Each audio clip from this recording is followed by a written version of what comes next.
Broadcasting live. It's America's longest running talk show on computers. It's Computer America, bringing you the biggest names in technology with guest interviews, new products, and your emails. Listen live at computeramerica.com on any device around the world. Email the show at live@computeramerica.com or find us on social media. Be sure to check out our website for contests, giveaways, show notes, live video stream, podcasts, and more. You're listening to Computer America.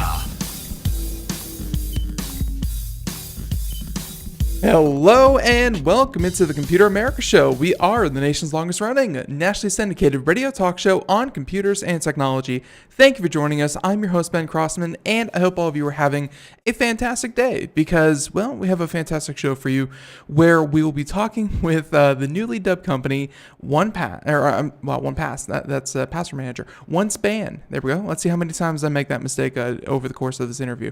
But yeah, OneSpan, previously known as Vasco, and we're going to talk about that. But yeah, all things security, and it's going to be very interesting. So let's see a couple of things before we get started here, including computeramerica.com. That's where you'll find everything and anything having to do with today's show. So if you want to link to our guest website, if in the second part of the program when we do computer and technology news, if you want a link to any of those articles, we have you covered. And also at our website, find the social media contest brought to you by Logitech, and find the video portion of the show, which is brought to you by OWC. So all that and more. We also do articles, reviews, things like that. But in the meantime, we have a show to put on, and we have a guest interview. And again, I'm really looking forward to it. And due to some things behind the scenes, joining us by phone is the representative again from OneSpan. So let's see, Mr. Will Sala is joining us, and he is the Director of Security Solutions and the Security Evangelist for the company. And Will, thank you for joining us here on Computer America. How you doing? Not too bad. Thank you so much for having me, Ben. It's great to be here. Yeah, I'm happy to have you. And obviously, before we get too far into this, I myself am curious. We set up this interview with Vasco a couple of weeks ago, and since then, you guys have rebranded. It's everything's changed over. You have banners all over your site. If you wouldn't mind just giving us a bit of a background on that, and then a bit of a background on the company, and then a bit of your background. Yeah, absolutely. Yeah, it's been a really exciting week here at OneSpan. We announced yesterday we changed our name over from our former company Vasco Data Security over to OneSpan.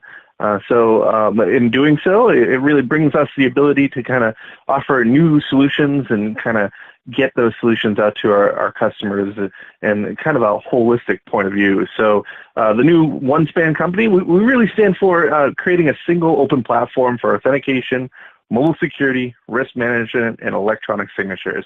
So those are kind of our four main products and kind of four pillars that hold this all up.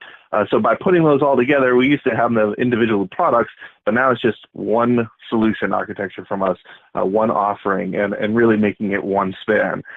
So really bringing that all together. So the product offering now is Trusted Identity Platform.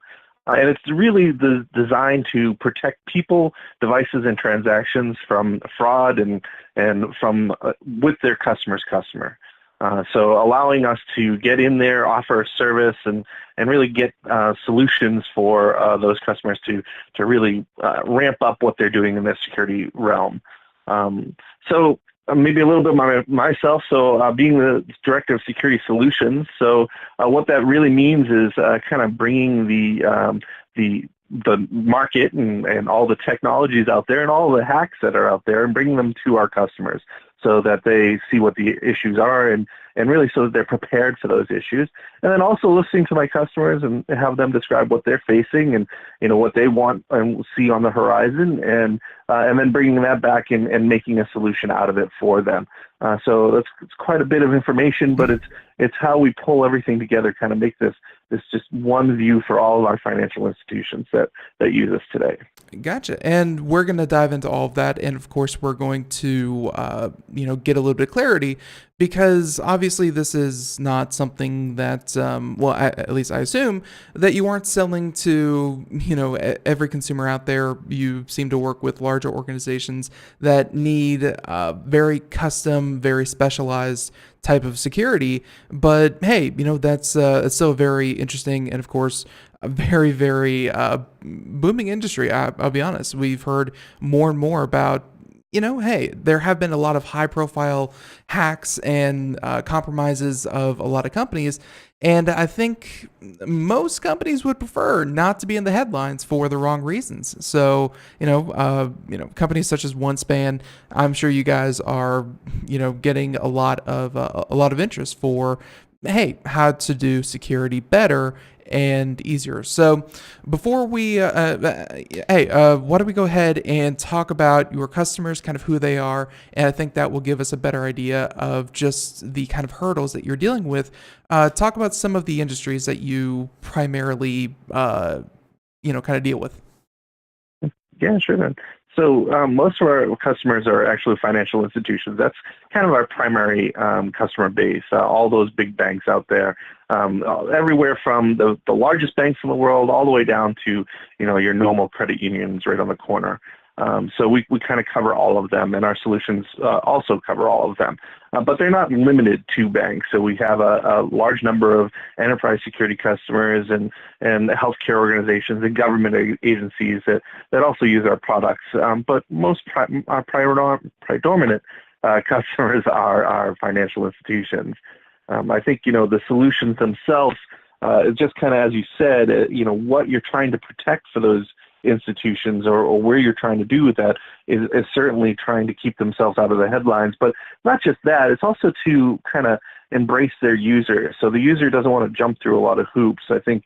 What we've seen from the authentication space is that authentication was cumbersome, and people, they kind of hung to the static username and password for a very long time. And certainly as we move forward in this world, static passwords have to kind of move. We have to move away from that. We have to make it easier. And certainly with something like the intelligent adaptive authentication solution that is on our trusted platform, on the OneSpan trusted platform, is what we're bringing to that market. So kind of getting the financial institutions out there so that they can offer a solution that not only keeps themselves out of the news, but also makes it easier and allows them to give more services to their end users. So I don't have to jump through a bunch of hoops, and I don't have to remember a bunch of passwords, but yet I'm still secure when I'm doing those transactions. So, and where would you say is kind of the pain point that that your customers kind of come to you with? Because you mentioned that username and password. We're hearing a lot about the next level of replacement for that. But talk about real quick just the idea of being able to work with other systems, because I'm sure with banking, banking, finance, or what have you, there's a lot of regulation involved in security. There's a lot of regulation in what you can see, what customers can see. I mean, there's a lot of secure data that has to flow back and forth, and I'm sure that they want a minimal amount of data actually being available to any one party at one time. What are the challenges in providing these services? I mean, is it working with these systems? Because finances, we hear all the time that some of these systems are supported by essentially rubber bands and gum. Computers built in the 1980s or even earlier. How hard is it to make something that, because I'm sure just to wipe the slate clean, start over fresh, and give your customers something new, that's not always possible. How hard is it to build something that kind of works with everything equally? Yeah, that's exactly where we're seeing. So you hit the nail right on the head. Most of our customers, the hardest thing in the world is to onboard new technology. So the hackers are always changing, right? And so they're always adopting the latest technology. And we kind of you see a lot of organizations kind of fall behind that technology curve, not because they want to, but because the technology is more advanced and it takes time to implement it. And certainly, that's one of the problems that OneSpan is really poised to fix, right? Our trusted identity platform, the whole point of the trusted identity platform is to allow our customers to acclimate new technology into their offerings quickly and easily. So, previously with just authentication, I saw as customers moved from hardware authentication, which we were well known for, over to mobile authentication, it took some customers a year, 2 years to do that. And that's a long period of time where customers had really already gotten into the mobile world. This is, about 10 years ago now. And so the mobile world really changed quickly. And what we saw was the financial institutions, it took them a longer period of time. So really to try and cut that down, and as things are even changing even more quickly here, there has to be a way to make that solution so that it's expandable and so that it meets these new technology needs. So that's really what the trusted identity platform, what its roots are. So we're out there offering, your authentication needs. You're also now with our acquisition of our deal flow customer also yesterday. We're also doing the onboarding. So now we can authenticate known people with our traditional authentication mechanisms. And now we can authenticate unknown people. And as they kind of go through their lifespan with our customers, they're going to create these transactions, whether they're login transactions or maybe they're transferring money or some other type of transaction. So we're protecting those transactions with electronic signatures and biometrics and some of these other things. And as new technology gets in there, this platform is ready to expand and add more of that technology in. So let's talk about the ways that you can have people identify that they are supposed to be in the system, they are who they say they are, and they should be allowed to have access to sensitive information. You mentioned that we have, I think many people are already familiar with the idea of multi-factor, where, maybe it'll text a code to your phone and then you have to put it in the website, things like that. Talk about, what, I don't know if you recommend, what kind of companies implement, but do you have any kind of recommendations for, hey, you really need to go for the hardware authenticator, or you really need to, have maybe a multi-factor authentication? I mean, what does, kind of OneSpan feel is the, maybe not the best solution, because, the best would be, buried under a rock underneath the sea and no one would ever get that password ever again. But what's going to have longevity, and what do you kind of recommend going forward as opposed to, like you said, usernames and passwords? Yeah, well, and certainly, here at OneSpan, we see that exact same problem. So we're seeing like this evolution of authentication, and so we're still producing hundreds and thousands of authenticators per year. So hardware authenticators. So they're still predominant out there. There's still a lot of them out there. But certainly, clients want to move to the software. They want more convenience. And we're seeing our clients, our customers' clients, kind of ask their banks to say, hey, don't impact me every time I want to make this transaction. It's the same transaction I always do. I don't want to have to do anything new there. I don't want to jump through any new hoops. But also, don't let me get hacked. Right? So it's a difficult turn of events, but in the past they had to, all right, I'm going to press the button on this device, I'm going to get a password, I'm going to type that into the site, and then that's going to let me in, and it was very secure, but it was very inconvenient.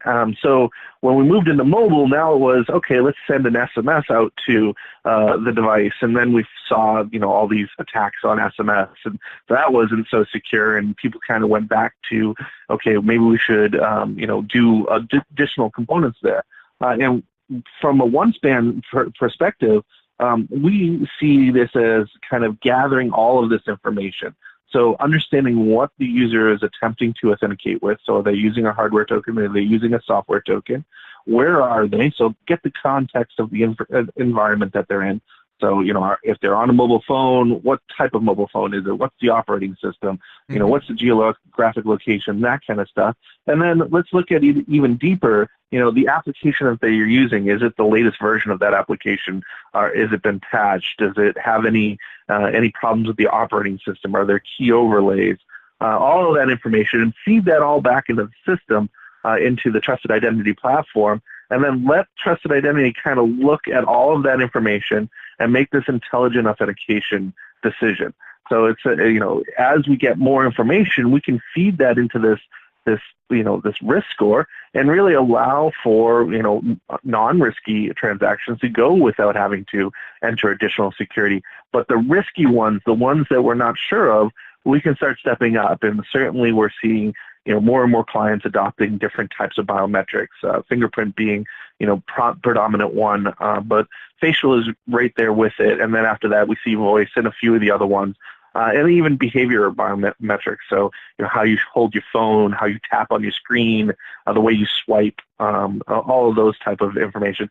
All of those components can be used by artificial intelligence and machine learning inside the intelligent adaptive authentication platform service, and really provide that context for those users, so that they don't have to remember passwords anymore. That's really what we're trying to get to, right? Yeah. Make it easy for these users. And I mean, that all sounds well. First of all, here on the show, we of course cover the news as much as we can. If any of the listeners out there have hit accept on less than, I'd say about 30 to 50 updated privacy policies over the past couple of weeks, I'd be surprised. GDPR, or GPDR, whatever it is, they, the idea that data needs to be more secure, private, individual, what have you, new rules set forward by the EU. A lot of the data that you mentioned that you're going to be analyzing, just real quick, are you GDPR compliant in all that? Because I guess there's a difference between recording it and then selling it off to advertisers, and then there's what your machine learning does and say that this is what they did a week ago and this is what they're doing now. Something's not right. So I feel like you're still recording some kind of information, but maybe it's just again, how are the new privacy policies affecting you as a company? Yeah, and actually the new privacy policies have been great. Great from a standpoint of, it always drives business. And what you see is these PSD2 policies. We spent the last year really working with our customers, getting them ready for the first deadline, right? Mm-hmm. And so a big piece of that was within the Trusted Identity platform.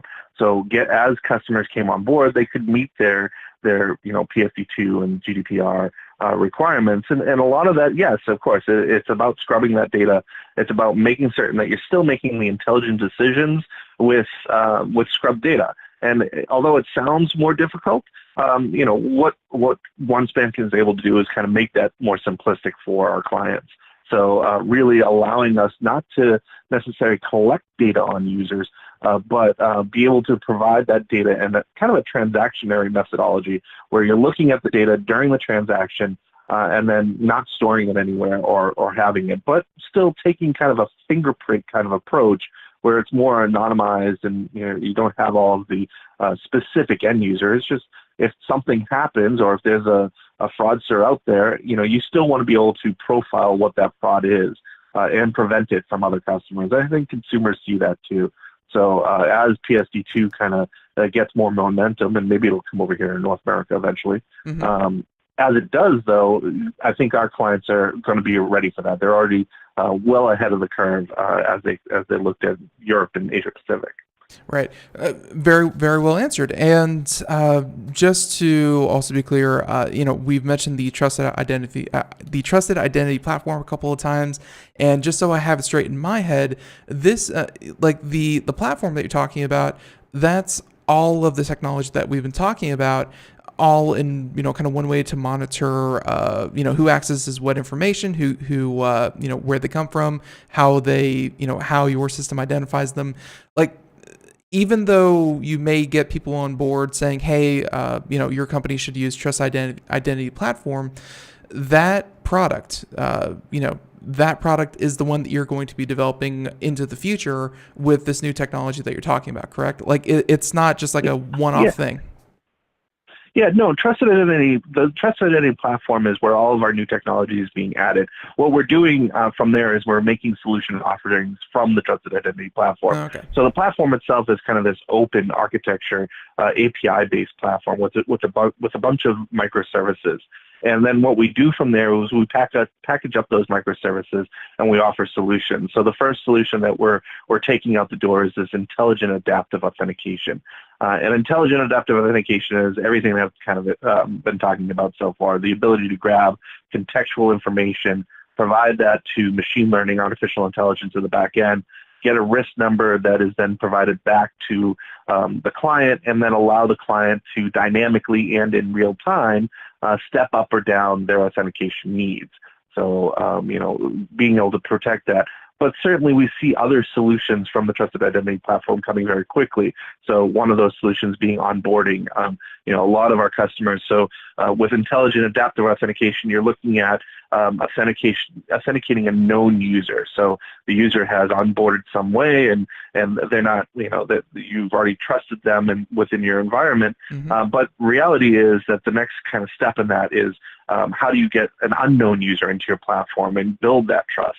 And with our purchase of Dealflow just yesterday, that allows us to bring that into our, in a trusted identity platform, and allows us to create a new offering that our customers can just switch on within their environments. So that's, the trusted identity platform being kind of the open architectures component, and then we're giving solutions off of that. I gotcha. So, and I think we mentioned a couple of the industries that you provide for, including, financial, healthcare, government. Those all have pretty similar requirements. One, though, that I'm surprised that you have on here, although at the same time, I'm kind of not, gaming. And if you could explain gaming, do you mean like, like gambling kind of gaming, or do you mean like, kind of online gaming? Yeah, no, and so I actually mean both.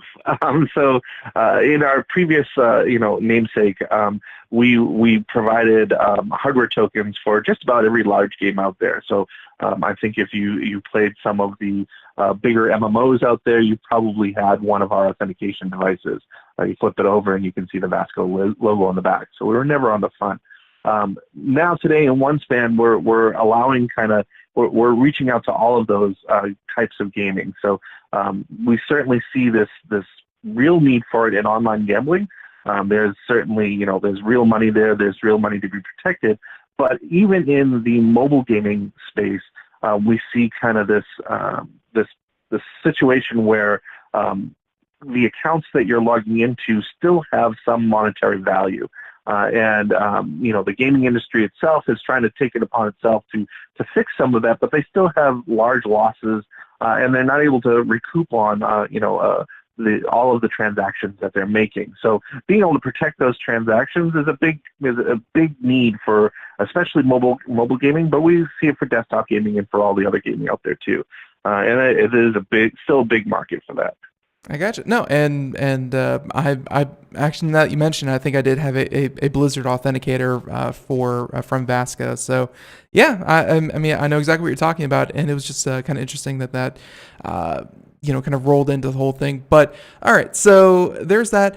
Let's I guess kind of get a little bit more zoomed out, and let's talk about something in the nature of, say, payments, where you said that, hey, you make this payment all the time. I've personally had it where I made a first-time transaction and it was completely legitimate. I asked for it, but it was so outside the realm of my usual transactions that it actually led to me having a canceled debit card and had to get it reissued. They locked everything down because I made a purchase from like Taiwan or something like that.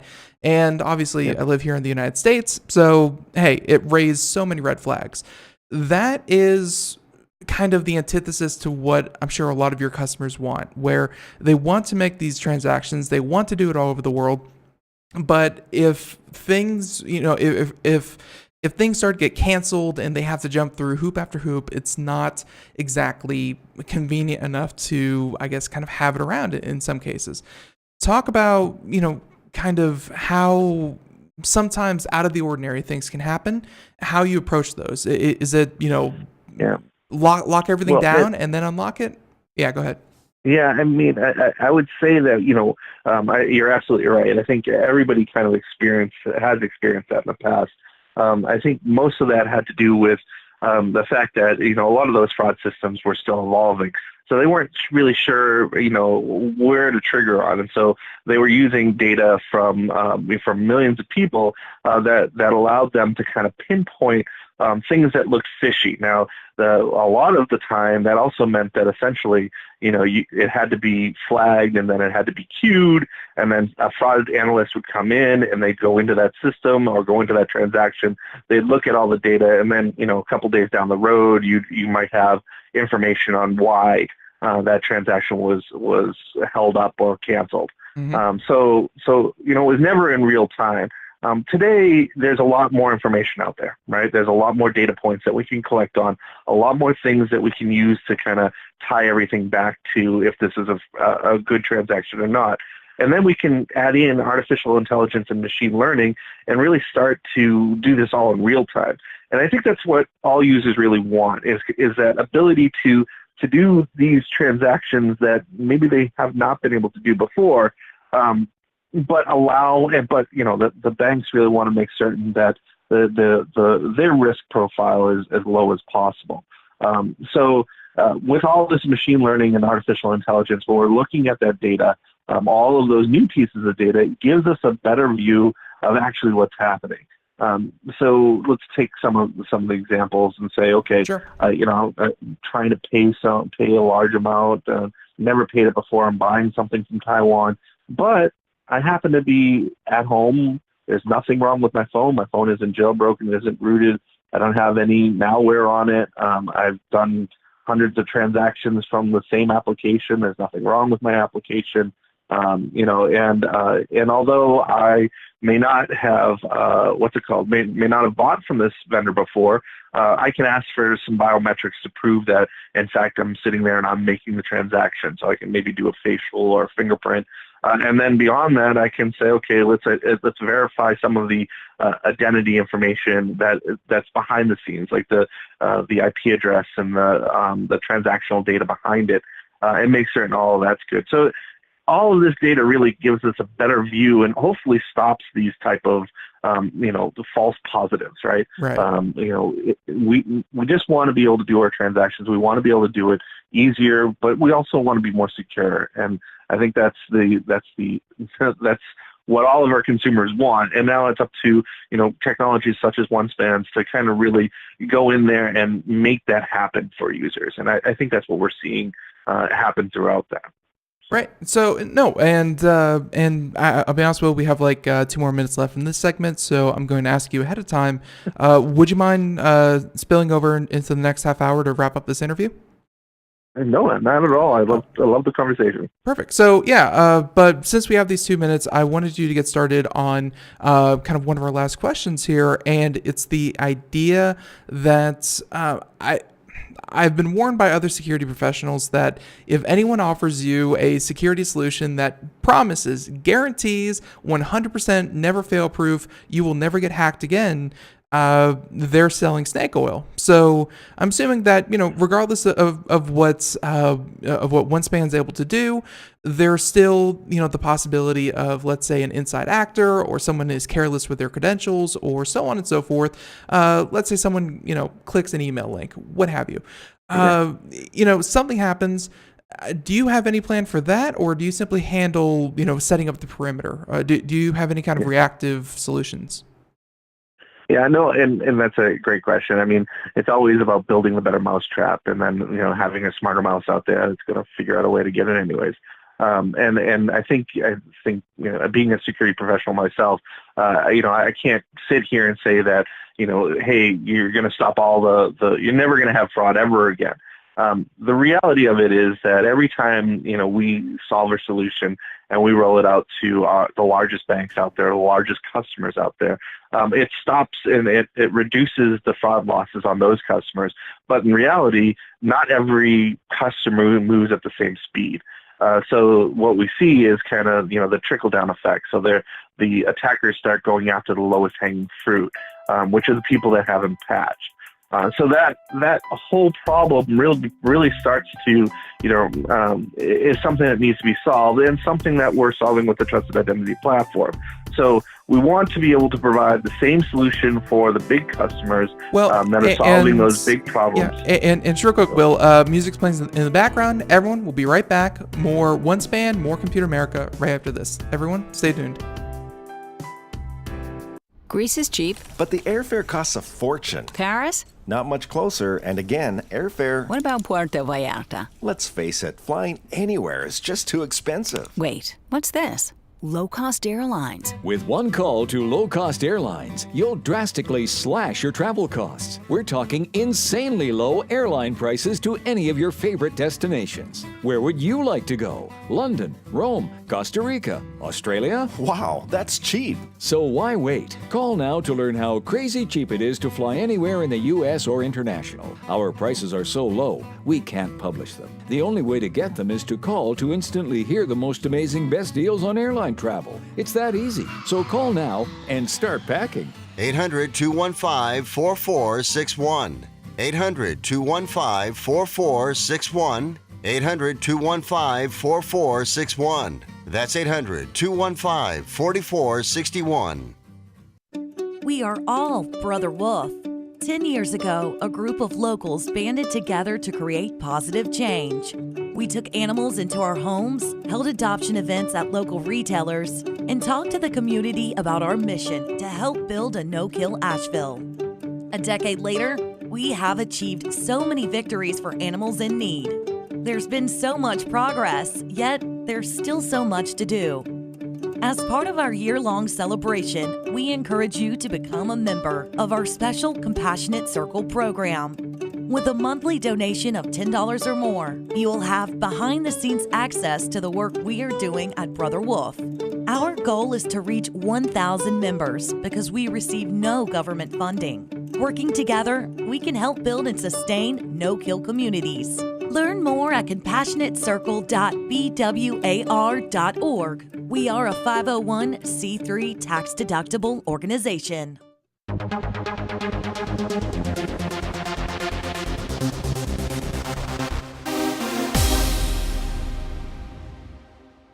Hello and welcome back into the Computer America Show. We are 32 minutes past the hour. As we continue on here, we are talking to OneSpan, actually. And we are, of course...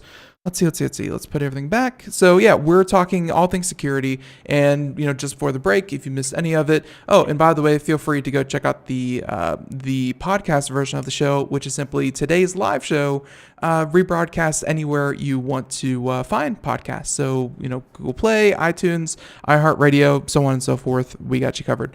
But it's been a very interesting conversation, and we just had to abruptly cut off. But Will, you were talking about, or at least we were discussing what happens, kind of when, when people actually do breach the system and what you kind of have. But you were also mentioning that even though, the higher institutions, the biggest institutions, they can implement, the best, the latest, the greatest because, hey, they have the most to lose.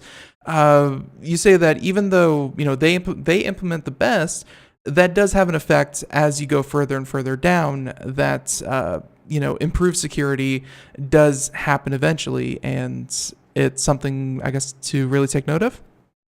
Yeah, absolutely. Yeah, the problem is of time, right? And so you get the big clients that have the big customers out there that can spend the money and the time and kind of cut their teeth on the technology to work it out.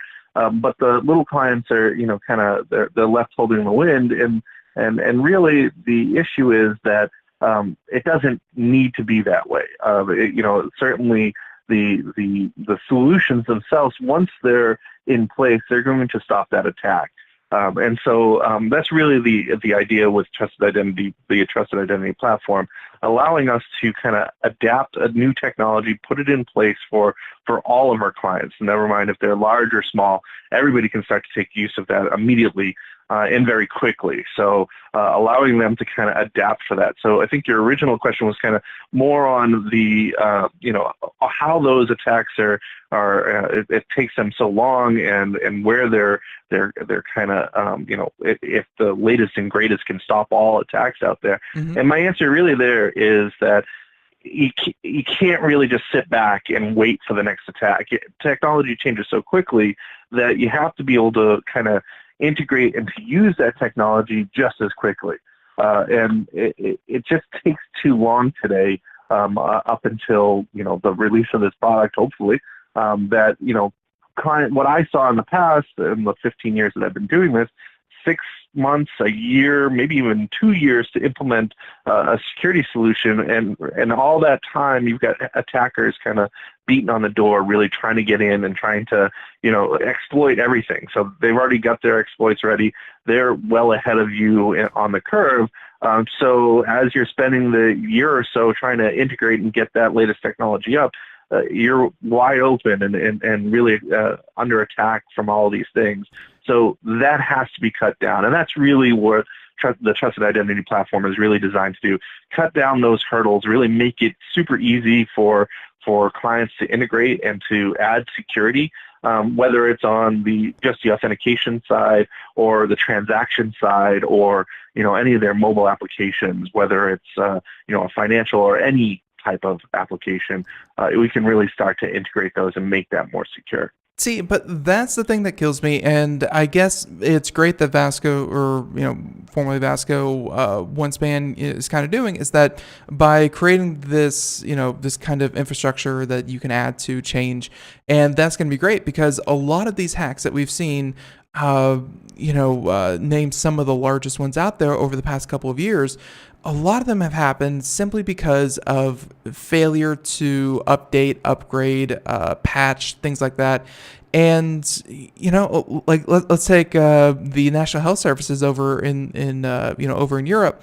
And that was because they were all running Windows XP and there was a known exploit that could happen for 10 plus years. I mean, it seems like actually implementing security can be as much of a hurdle as, well, actually even more so because, very, very rarely do we hear, let's say, 0-day exploits where, we just find out and then it's a brand new exploit. Very rarely are those the cause of mass havoc and panic. It's more the fact that, hey, computers just haven't been updated in 7 years. So 7-year-old, tricks still work. Yeah, I 100% agree with you. I mean, that's kind of the big problem is, if the big customers are on the cutting edge and they're putting their technology out there and they're solving the solutions, and then the next person down the road doesn't put their solution in, they're open to these attacks. So reality is that, you have to have one platform that really allows for all of your security needs and all of your security solutions to work together. Another big problem that our clients see is the interoperability, right? So they go out and they acquire 8-9 different technologies out there, and then they want all those technologies to work together. That takes time. It's not always possible. And so we want to solve that too. And that's really, the Trusted Identity Platform pulls all of these, tries to lower the time to getting these security patches in there, security technologies in there, and then also takes away all of this interoperability problems, So because it's inside the platform, the banks and the customers out there, they don't have to worry about the interoperability. It's all part of the solution that we roll out. And the more technology, the more components that we can report on, the more the artificial intelligence can give us a better picture of what's happening for those users and how we can offer them new services and really enhance existing services. And to be clear, if for all of our consumer listeners out there listening to us, to be clear, if you guys do your job right, they'll never know that you're even between the company that they're trying to do business with and themselves. Like you guys are as invisible could be. Hopefully. That's right. Yeah, that's kind of been our namesake forever. So even before, in our previous name, that was it, right? So nobody really saw the name on the back of the hardware token, right? They always saw the name on the front. And that's so Vasco has been was one of those really large customers that were technology vendors out there. Now under OneSpan, we're doing the same thing. We're able to go out there and really protect our clients and and their customers, where the customer doesn't even know they're interacting with OneSpan. And that's really by design, allowing us to be as frictionless as possible. That's one of the buzz terms out there, making it so that the customer can just do what they want to do, where the bank is able to kind of hold the reins tight and let them do what they want to do. All right. And Will, I'll be honest with you, we kept you over, and I want to thank you so much for staying over and for joining us on the show all together. And everyone, we are talking with Mr. Will Sala, and he is the Director of Security Solutions and Security Evangelist for OneSpan, formerly Vasco. And hey, Will, honestly, this has been a very interesting conversation. Thank you for joining us. Well, absolutely. Thank you so much for having me. It's been a great conversation, and I look forward to doing it whenever you need. And we absolutely will call on you again. But also, I'll let you have the last word. If people want to find out more information, where's the best place to go? Absolutely. So as we've been talking about, OneSpan newly named as of yesterday. So you can find us at www.onespan.com. It has all of our authentication information and mobile app security, risk analytics, and e-signature technology up there and available for you to peruse and take a look at. All right, yeah, and we'll have a link to that in the show notes as well. So, hey, Computer America, very easy to remember, or like you said, Vasco or OneSpan.com. So, and Will, again, thank you so much. Have a great day, and catch you later. Thank you so much. All right, bye-bye. All right, everyone. So we are going to go ahead now and move on to computer and technology news. We have a good chunk of time, so looking forward to getting a couple of these stories in. And here we go. Computer and technology news brought to you by OWC. So here we go. That's the good stuff.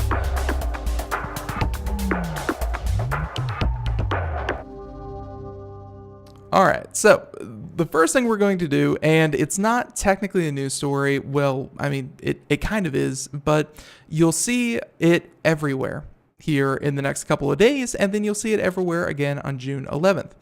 So if you're watching the video portion, lucky you, this is very much a seeing is believing kind of deal, and it's very impressive. So if you tuned into the Winter Olympics in South Korea, you saw the opening ceremony with about 1,200 drones. I think a little bit more, but they used 1,200 drones to assemble the Olympic rings and do other light shows in the sky.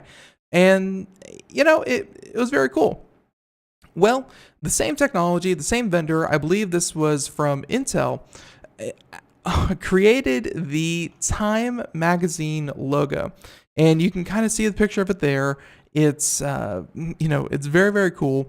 And so they recreated think of the red box with the Time Time magazine in red letters, and all created using about 900, I believe it was something like 958 different drones. And they created the border, they created the logo, and that will be the front page, the front cover of Time magazine. It's going to be very cool, and that will be for the June edition of the publication. But I mean, just looking at it, it's and they have a side view. I mean, that's the most drastic thing, because I guess when you look at it dead on, it's it's on the magazine, it'll be what it'll be. But they give that side view, that very impressive side view, where they were doing it in the middle of a field, and yeah, it looks like a 10-story tall Time magazine cover standing in midair. It's very impressive, and you should definitely go check it out if you haven't seen that. But I thought, hey, what better way to start this off than to say that's super cool. So, all right, there's that one. And again, that will be hitting newsstands somewhere in the June month. But yeah, so there's that one. Let's talk about a couple of these stories. So It's been a great day for news. I mean, sometimes we find news and it's like, oh, that's whatever. But today there's a lot of very interesting stories. And why don't we start off with, let's see. Waymo. Sure, why not? That one sounds interesting. And if you don't know who Waymo is, they are underneath the Alphabet umbrella, think Google, and they are formerly Google self-driving car operations. So, Google had those silly little cars they were driving. In some cases, they were using those cars to map roads and give, essentially film street view.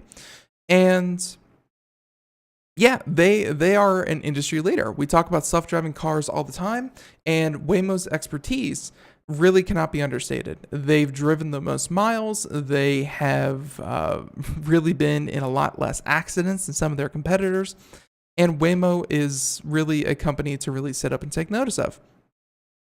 Now, this is where Chrysler made a deal with Waymo to add a couple more cars to its test fleet. So, if you didn't know, Waymo was currently working with about 600 vehicles. Some of those were being used in publicity stunts for ride sharing. So, you had a chance to be picked up in a Waymo self-driving car. I think they were doing that in like Vegas and some places in California. Not too widespread, but that may be changing very, very quickly because they made a deal to purchase 62,000 Chrysler hybrids. That's right. And hybrid minivans, and they added them to the fleet. So this is just a quick update, and they said that they will be delivered in late 2018, and they said today that the automaker will supply the autonomous company with 62,000 of the family vehicles. So, yeah, check that out. They said that the next city it will set up shop in is, unsurprisingly, San Francisco Bay Area. In exchange for the flood of additional minivans, the revised partnership may include a licensing agreement for Waymo self-driving technology to be implemented in Chrysler vehicles. So, what these things are actually being used for, I'm firmly in the camp that Waymo is not strictly in the business to completely decimate the ride-sharing service industry. They are not in the industry to completely upend self-driving. I think that they are developing their technology as best they can, as fast they can, with the backing of Alphabet, so that Waymo can then license the technology to anyone who wants it. And I've already heard rumors of Uber. Uber wants to brand Waymo vehicles with their own, have Uber drivers, and essentially load it onto the Uber ride-sharing service. And you can bet there's going to be a lot more of that.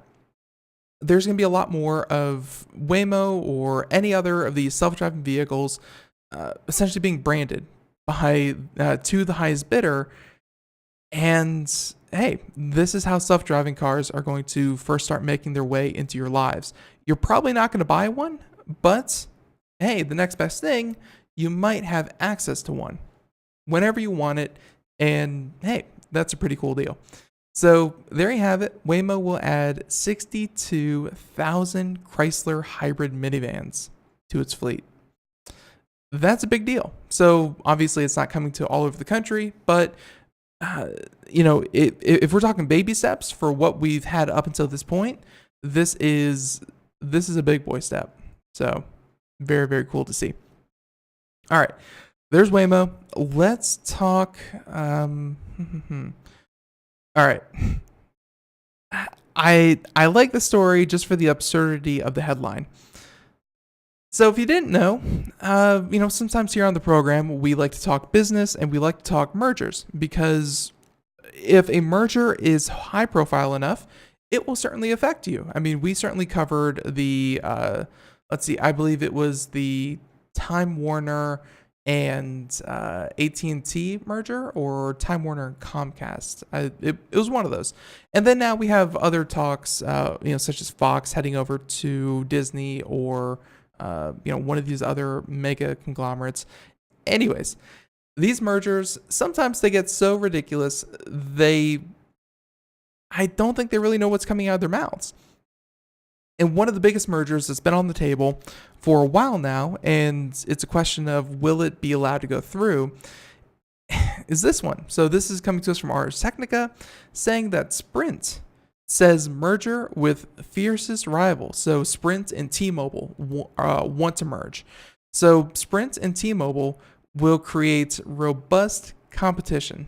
So you folks know, when you have four companies that are competing against each other for hundreds of millions of customers, and you have four companies, when two of them merge, leaving you with three companies, you say to yourself, wow, look at that added competition.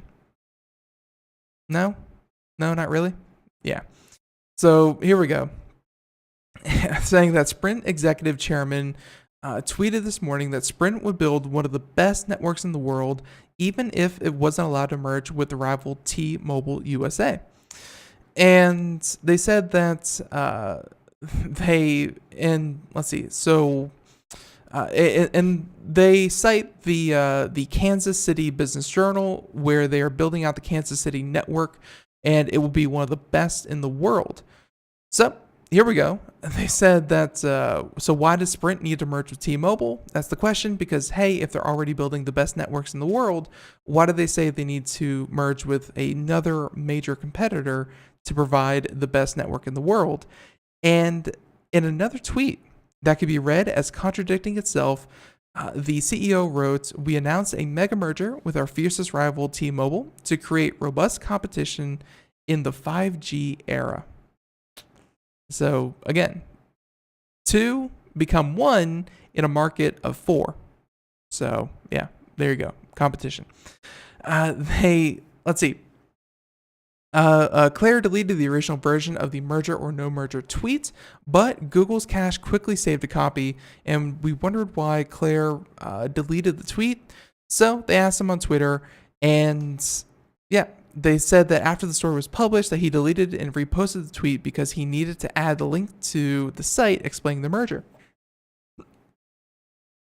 So Claire's statement about Sprint's network building ability may undercut the T-Mobile Sprint argument that they can't effectively compete against AT&T and Verizon Wireless as separate companies.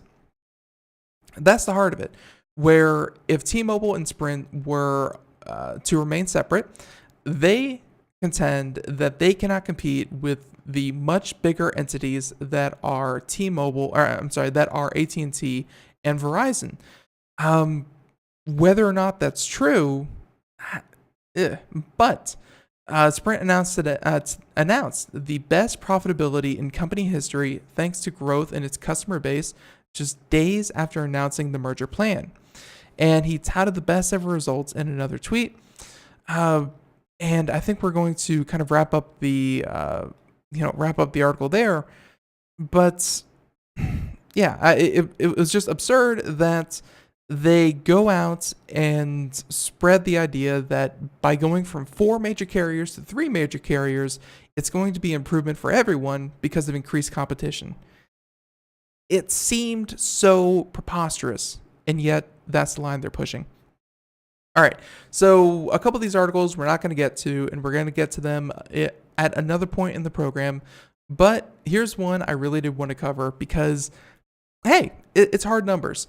And so I'm not going to sit here and read you, the 294-page report that is, and this is coming to us from TechCrunch, but the 2018 Internet Trends Report. So this is a lot of data collected on a lot of internet users that tells you about the health of the industry. And let's get to some of the highlights. So, hey, and we'll discuss why these are important. So the first one, internet adoption.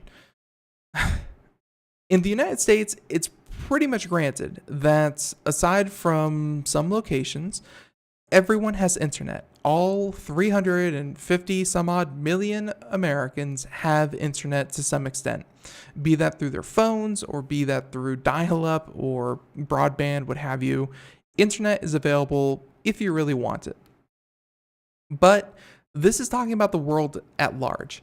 And the population currently sitting at about 7.6 billion people. We don't have 7.6 billion people using the internet yet. But we do have about half of that. 3.6 billion people. Yeah, 3.6 billion people will be on the internet as of 2018.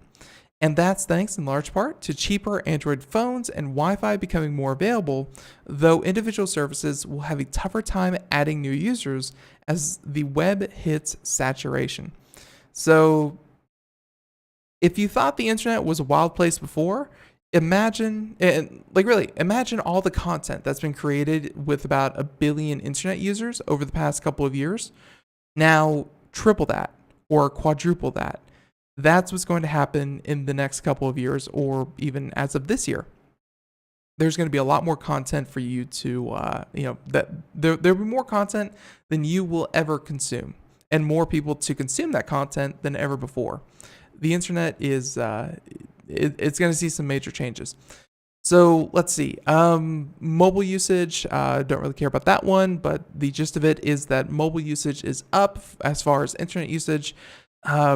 People spend about 5.9 hours a day as opposed to 5.6 hours a day in 2016. So 2017, 5.9, 2016, 5.6. Pretty cool. Let's see. Interest in cryptocurrency is exploding as Coinbase's user count has nearly quadrupled since January of last year. Daily usage. That is growing, and the report indicates Facebook, of all people, Facebook. Just how profitable Facebook has become, they have shown that if you can make your service a habit, if you can make your service the quintessential wake up and check Facebook, you will have incredible profits. So expect a lot more services to try their best to get you to become not just addicted, but addicted to the point of just, I have to check it every couple of minutes. There you go. So let's see. What are some of these other very, very cool stats that came out of this report? And again, the whole report is available online, but let's see.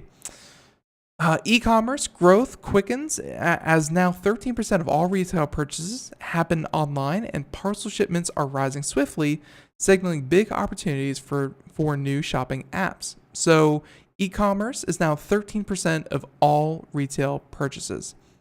Honestly, seems a bit low, but still very cool.